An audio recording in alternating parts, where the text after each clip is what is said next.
You know, I think we can open a game shop together. How long is your fingernail? What? It's the Tepi Jalan Talkshow with Sir Cloud? So, orang Malaysia kalau nak start business baru ke, some sort of new venture, mana dia orang start? Tepi jalan. So when I wanted to start my own talk show, where should I start? Tepi Jalan.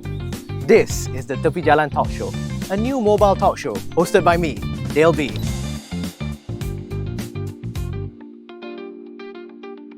So, Sir Cloud, how are you doing? I'm very good, sir. Thank you for having me on the show. Yeah, thank you for coming. So, how has gaming grown since you were a kid?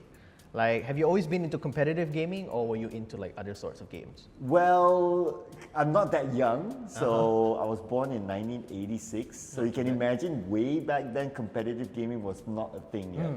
So my life was like the Ataris. Ah, yes. Yeah, the arcades. Arcades was like what, 20 cents per token that 20 time? cents back then. 20 cents. It went as low as, I think it was a 10 cent as well. There were as 10 far as I cent can games? remember. Like, what's a 10 cent game, right? Yeah. Pac-Man, Oh, okay. I remember. Yeah, it was like Pac-Man. Okay. There were like action RPGs. There were like those Galactica sort of games. Yeah. Yeah, that kind of thing. So I kind of started there, and then it went through the phases, lah. Right? You have your PS1 era yes. in 1997, where I played the legendary Final Fantasy VII. Of course. Love that so much. Yeah. Best Final Fantasy of all. Of all time. Of all That's time. why they remade it twice. Yeah, and a few more times Yeah. after that, and then mobile, and then Yeah. so many other versions. But competitive gaming came to me in about year 2000, 2001. Okay. I was about a Form 1, Form 2 that time. That's when Counter-Strike became a thing. Of course. Yeah, and that's where I started like getting into it, you know, knowing the CC culture. Yeah. And then from like just playing casually, daily with friends, you start to want to take it a notch, right? Yeah. You see a competition at the next door CC, and you and a group of friends goes like, hey, you know what? Let's give it a shot. Yeah. And that became the beginning of esports that wasn't called esports At the time, not yet, right? Yeah. Were you already commentating or like casting like behind people's shoulders like that, or were you like? Oh, not at all. Not at all. I never even thought that I could do something like that. I mean, back then when we were teens, all that we could think of is just when, well, we were forced to study, and we have to study kids. But all that we could think of when it comes to game is just to play. Yeah. Right? So it was just playing, and at that time, me and my bunch of friends, we tried to get good. Like, there wasn't any training structure. We just go like, no career path with it. not at all. Yeah. It's just us sitting at the CC and go like, hey, okay, I use this weapon, you use that weapon, let's do a 1v1 and let's try to counter each other. Those sort of things, right? So nothing that involves content, commentary, nothing like that. But commentary kind of started in 2018, so that's way later, right? Way later, like, and it became accidental. Because when I started to get a little bit more involved in competitive gaming, it was me creating content about Dota. I see. So teaching people about Dota, and then one day this friend came up to me and said, hey, you can explain about Dota. Have you thought about commentary about it? And at that time, it was like, well, I do see people commentate, but it never occurred to me that I could do it. I see. Yeah, and then I just tried it out with a friend, and then it just went on from there, from interest to something that I take as a serious hobby, and to what I do now. Yeah, look at you now. I mean, grateful for that. You were just casting yesterday, right? Yeah, and today as well. Oh, today as well? Yeah. Oh, wow. Later. Okay, all right, nice. All right, so for the uninitiated, how would you describe esports to people who are more familiar with regular sports like football, bowling, or darts? Right. So the easy way to understand it is that when you put a competitive element into what generally people know as gaming, it is esports. Yeah. Just like that. So if it's just like you playing a RPG, a JRPG, action RPG by yourself, and there's no competitive element, that is what I call gaming. So esports is a sub of gaming where you just insert a competitive element and it becomes a sport. Yes. So hence esports. Nice. So we've seen esports become more prominent in things like the SEA Games. right? And will esports reach the heights of Olympic level sports, like really become like a global thing? Like maybe we'll have a full-on e-Olympics someday, you know, especially since you've done work with national teams, right? With Brunei, was it? Brunei, Malaysia, as well. Yeah. Well, has anyone thought that breakdancing would have been in Olympics? Exactly, right? Skateboarding. There you go, right? So there is a chance, you think? Yeah. In fact, there has already been an official announcement that we're going to have a esports Olympics by itself. Okay, all yeah, right. so think of it like as a winter Olympics. You know, some people might think, oh, that's not the Olympics. Yeah. That's fine, right? You can interpret it however you want to.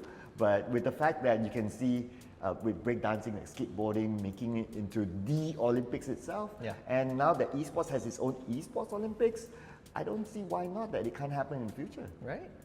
Yeah. So I guess the biggest difference is that games get updated. So if we're gonna make it more of a international sport level, do you think like updates should stop, or should there be like a special Olympic version of Tekken, for example? Right. You know, so that it's all regulated. What do you think? Oh, okay. So if we base out of Asian games, so there are certain game titles that have adapted to the Asian games version. Okay. Okay, maybe to comply with certain needs for the event. Right. So I see that. Yeah, I guess that's based on per needs basis. Yeah. Based on the game. So updates, yeah, I do agree by having certain updates. It keeps the game fresh as well, and it allows not only the esports enthusiasts to enjoy, but we must also remember there is a bigger market out there. Yeah, that has probably low to no interest in gaming in general. True. That needs to be able to understand the game. So if everything is just too complicated, like how we understand it, it might not resonate with them. Hence, having certain versions to allow the bigger market to understand the competitiveness of certain games, I think that's fine. Right? Yeah, I think so too. All right, what other weird hobbies should be sports in your opinions? You know, besides yo-yo, Beyblade, interpretive dancing, competitive massaging, you know, what other weird hobbies you think can reach this level? Competitive massaging is it's a thing apparently. Wait, really? Yeah. You know, some people like, you know, they do the Russian way, some people prefer the Thai way. Yeah, it's a thing.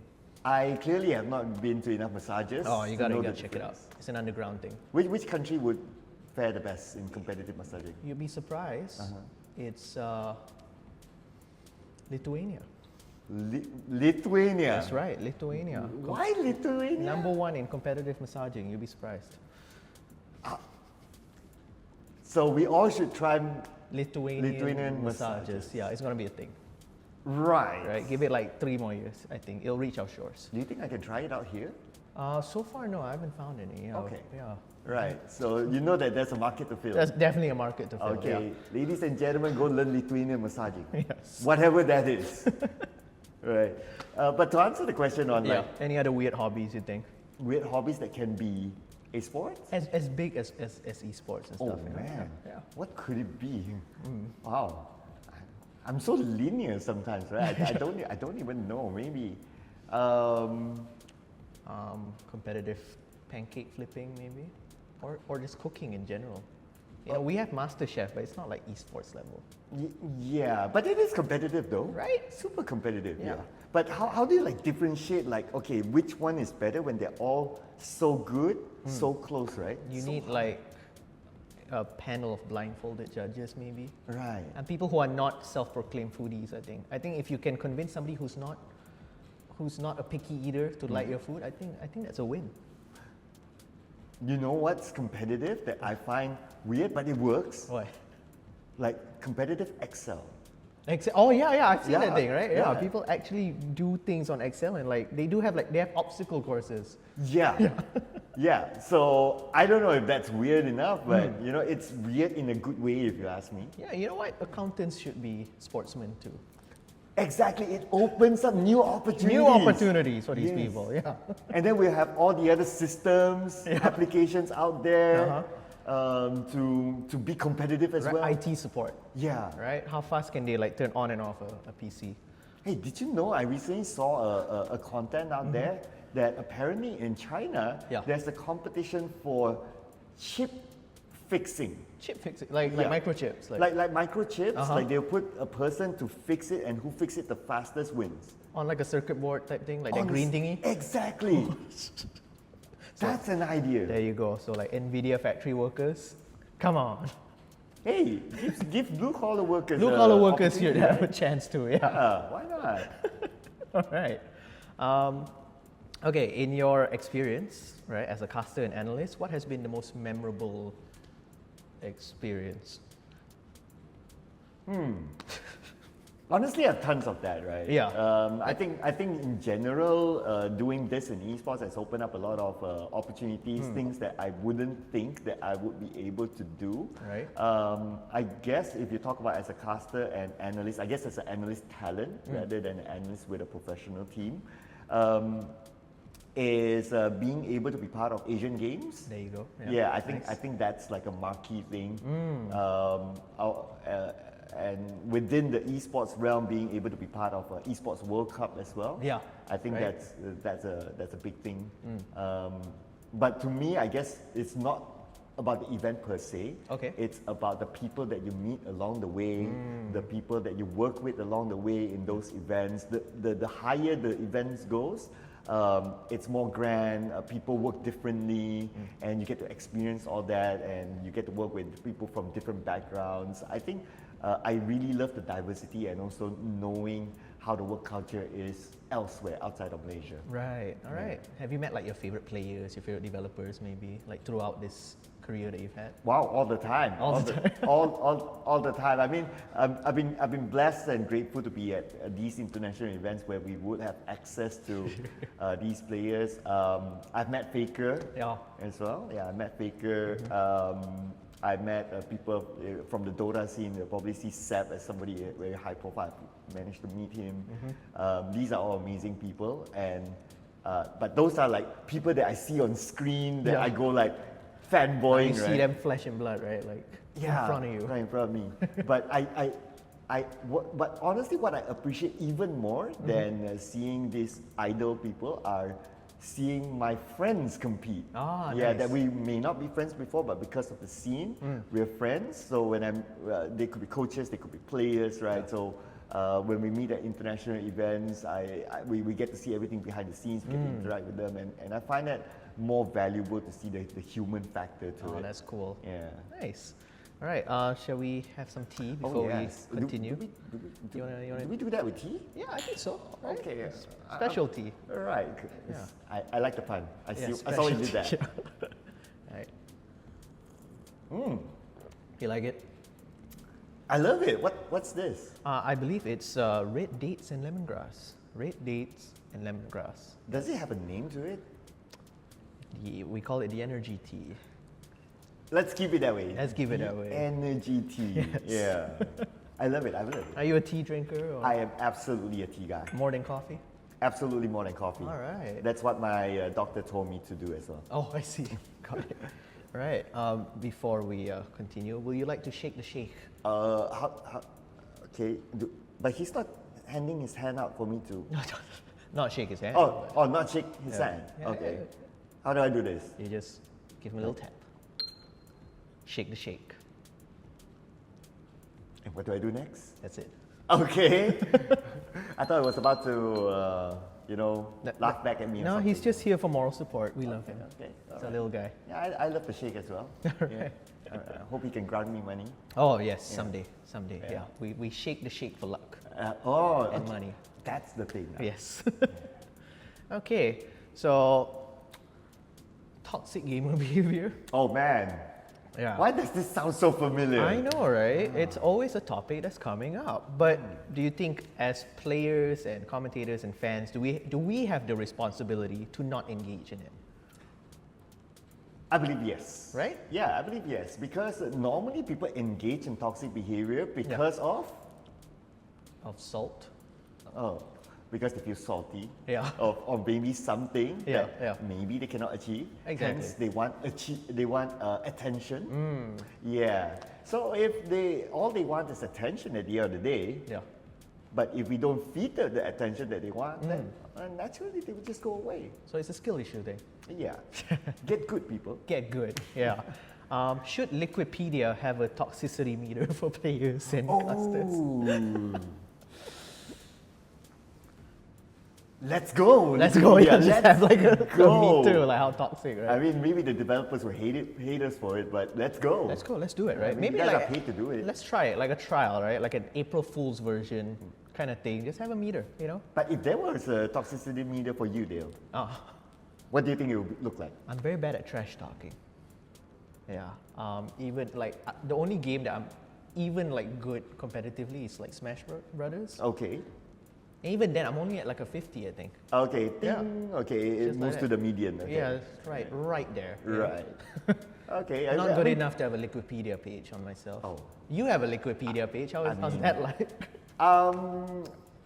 I mean, it's nice. You know, it's nice so that I can keep track of the events that I've been to. Yeah, as well. like all your awards are there. Like everything is there. Even like the prize pool we won. Like, Although I never got a single cent out of it. Oh, you know, damn. just putting it out there. You know, it's all to the players. like you don't edit it, right? Somebody else is doing it, right? Yeah, Who is this mystery editor? We have no idea. No idea. Yeah. Yeah. All right. Let's talk about your book. You wrote a book called Esports Selamatkan Hidup Aku. Oh yeah. So what made you want to write this topic? Like how long did it take you? How has the reception to the book been? Right. So why I wanted to publish a book is that I am somebody who is very into education as well. So Yeah. I thought that by having a book, it allows, from an educator perspective, it allows academic researchers to officially be able to use this material. It's like a source. They can cite it. Correct. Alright. Because, if I think everyone's aware about academic research that if it comes from blogs or they are not, how should I say, a proper source per se, Yeah. sometimes it cannot qualify as a proper academic research material. I see, Yeah, so okay. number one, by having this book, it allows people to do that. Number two, it's also to spread to the general public about what esports is all about. So I always tell people when I'm invited to talk about the book, to say that this book, although it sounds esports, but it is non-technical. Got it. Yeah, and I've had people who are totally not in esports read it and they tell me it's so relatable and it's so easy to understand because it's not technical. Nice. And the reason why I do it in that angle is to reach the bigger audience, Yeah. to educate them about what esports is all about. Because as an educator myself, so I teach at the university, Yeah. the common feedback that I get from parents is that they try to control their kids when it comes to gaming.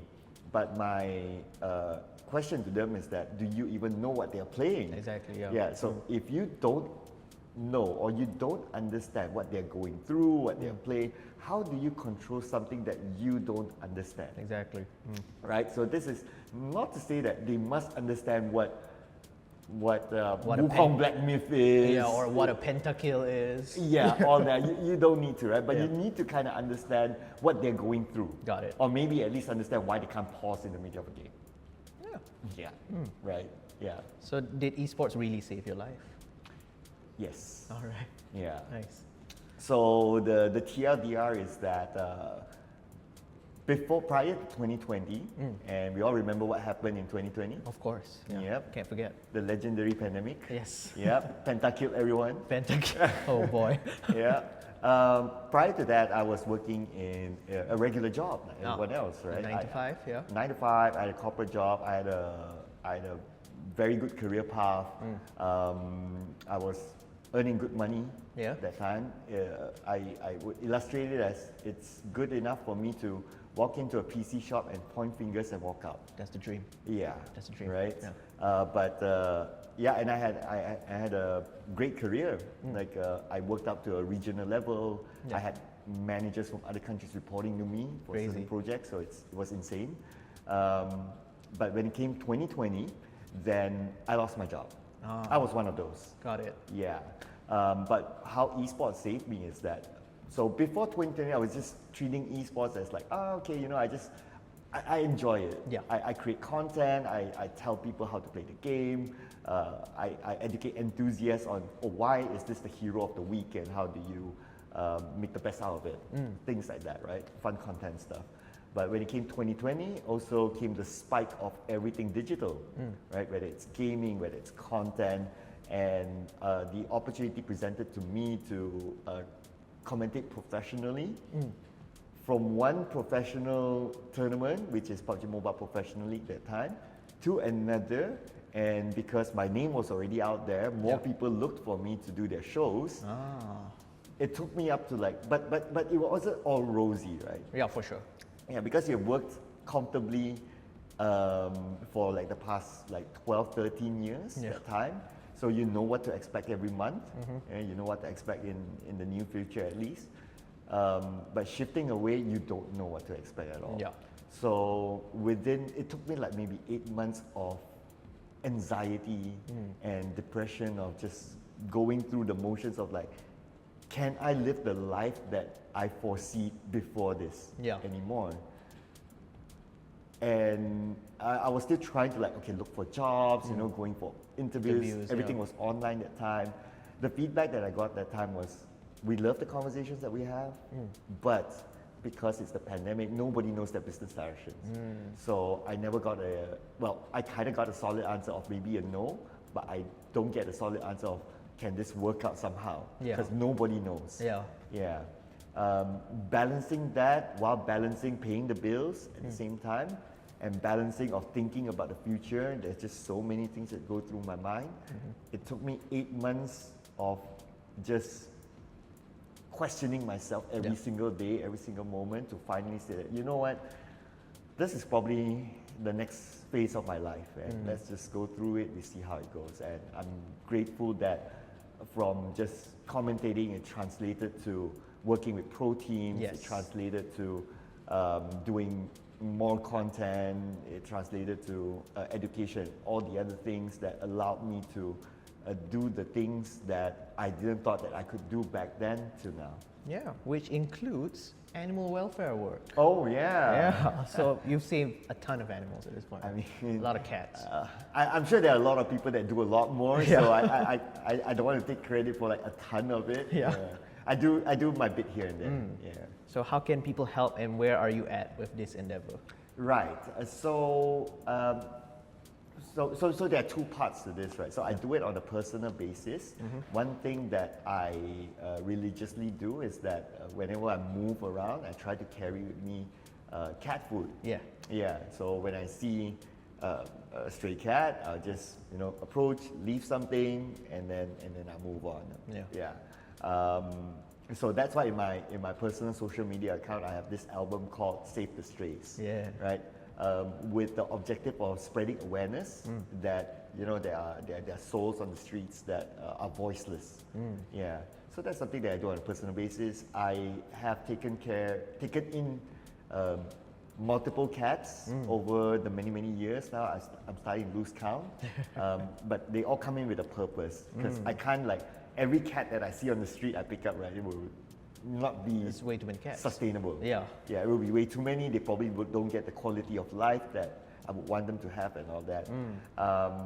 So those that are destined to meet me, they normally come with their conditions. I had one that was almost blind. Yeah, we brought it in, got it checked. Doctor says, be prepared, this could be a blind cat. But he recovered after a while, and he became absolutely fine. But the one that I could not forget is this black cat that I had. His name is Mickey. And his story actually changed my life even further. So there was one day when I was going to work, I found him by my apartment lobby. So it's normal for me. It's just another cat. He's lying down. I put food, and I go on my ways. But this particular cat, when I served food, there was no response. And he was just little. He was just as big as a palm, right? And then I got curious, hey, it's quick for stray cats to respond to food. That's why. But not this one. So I nudged him. I was like, hey, wake up, and he responded. But you can tell that he's very weak. Very weak. Yeah. Then I had the inclination of so this is where the two paths come out, right? can I leave this cat and go to work, go on with my life, and not feel sorry for myself? So the answer that I had in my mind was like, no, I can't. Yeah. Okay, I have to do something, if not my conscience is not clear. Yep. Right.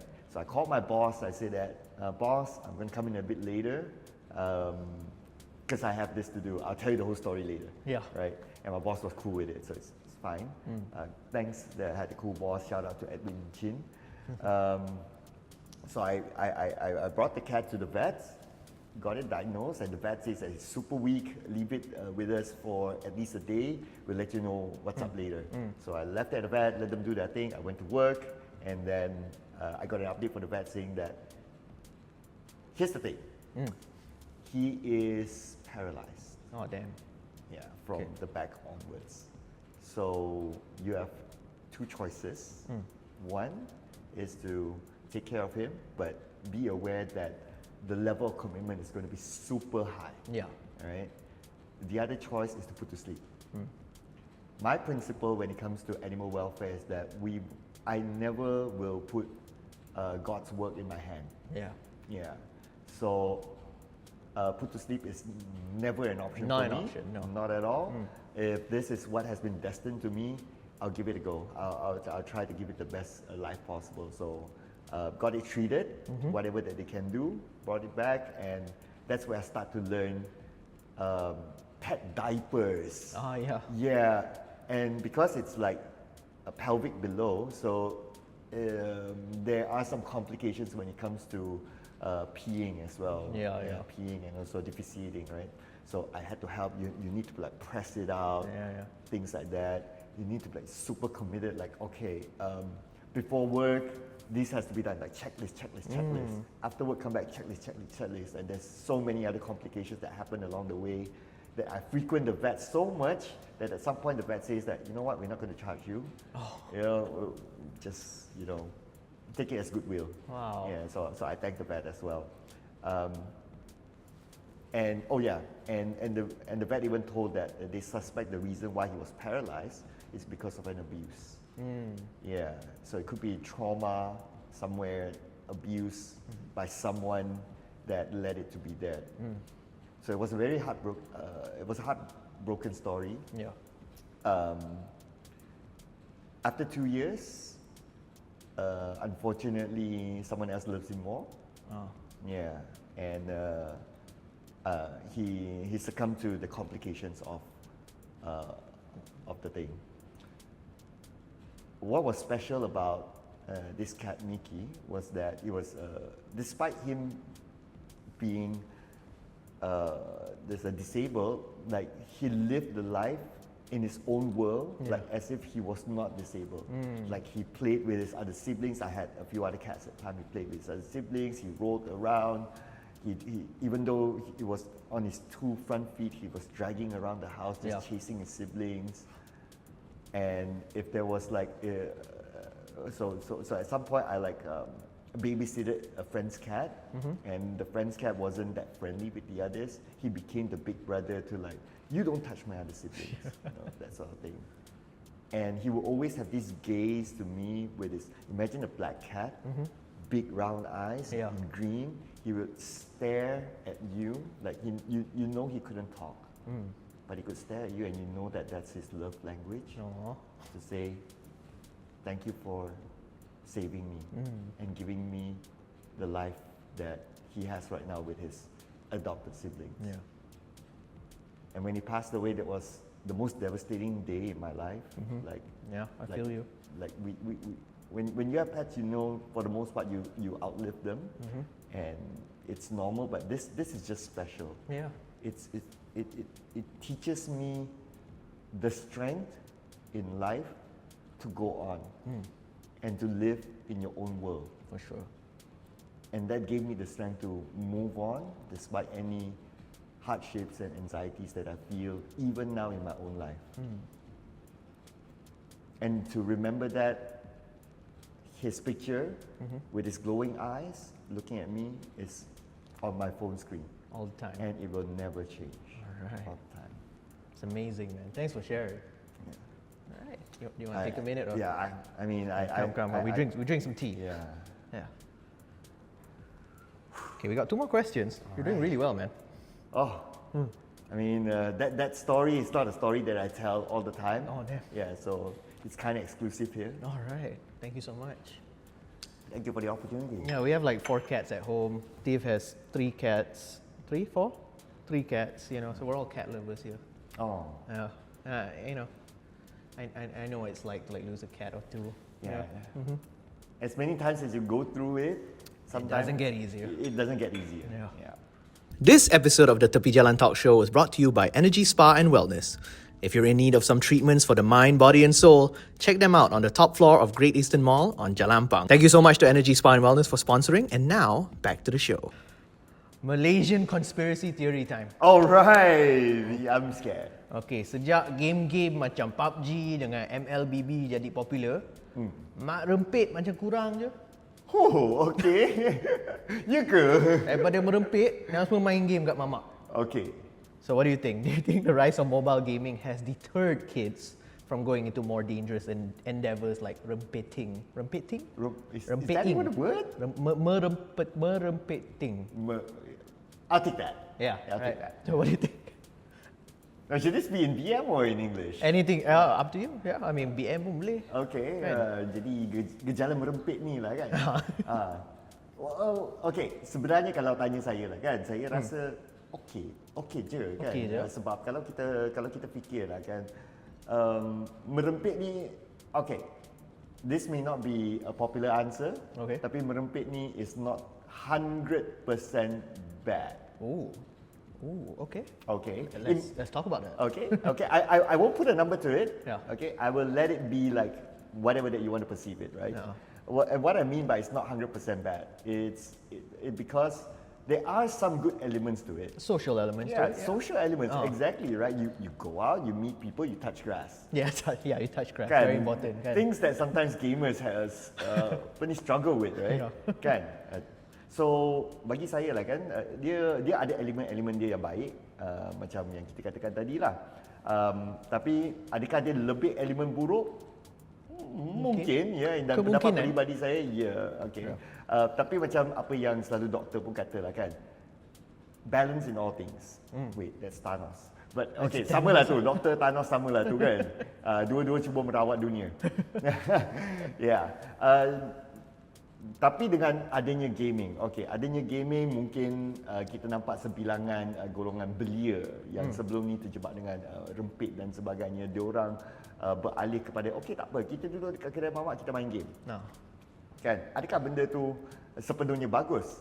Well, not everything. Okay, everything in moderation lah kan. Semua benda dibuat dalam kesederhanaan. Kesederhanaan itu yang terbaik. Tapi dia ada kebaikan dia jugalah kan. Jadi dia membawa keluar orang daripada buat hal dekat jalan raya yang juga membahayakan orang lain. So bagi saya nampak ni sebagai sebenarnya peluang yang ada, peluang lebih baik lah sebenarnya yang ada untuk geng-geng yang suka merempit ni untuk mengelak daripada gejala-gejala yang tak sepatutnya lah. Tapi kalau nak kata di ada ekstrim, sentiasa main game pun jadi masalah juga. Jadi dia kena cari this balance lah. Yeah. Do you think more kids are like looking to become esports players rather than becoming delinquent motorcyclists?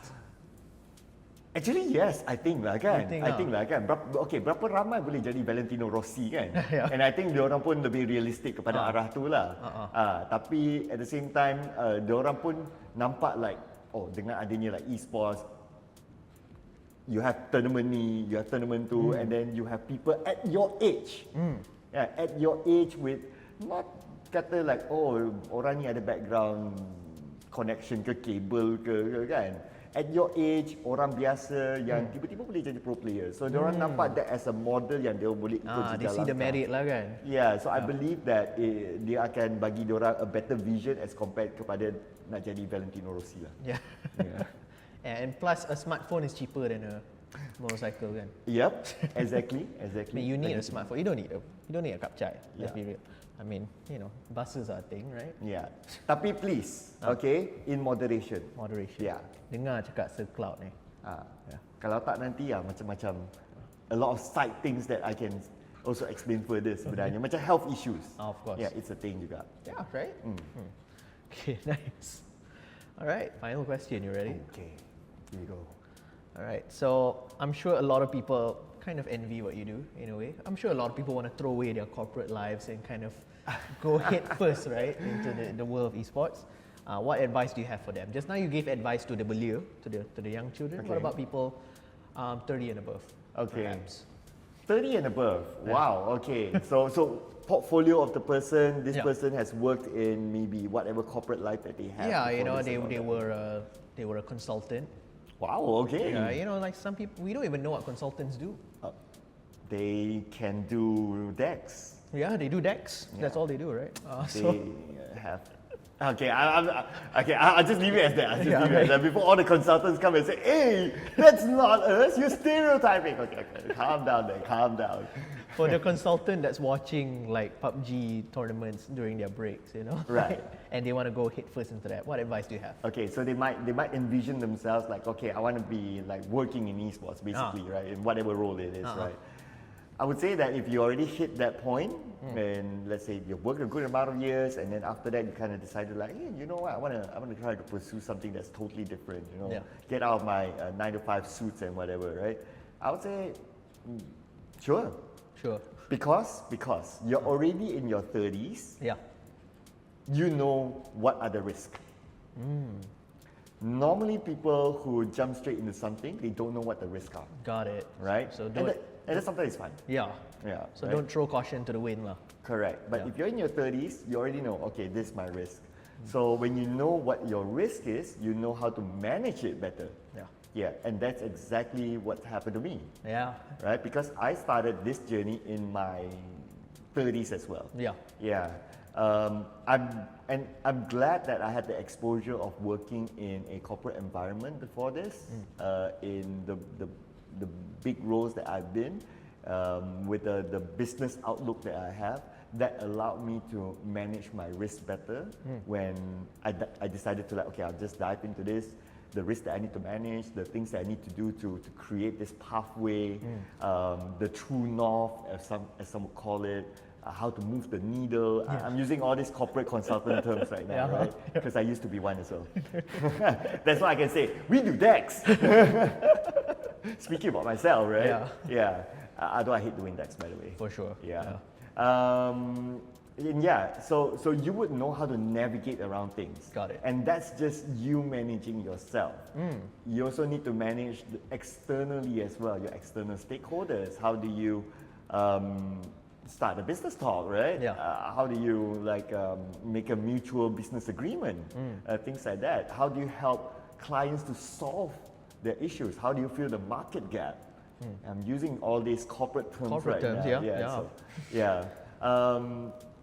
So if you already have your exposure, you're able to answer all those questions. If you're able to answer all those questions, once you try it, once you start off with something, then you would know whether it's actually a thing that you want to pursue in the long term or not.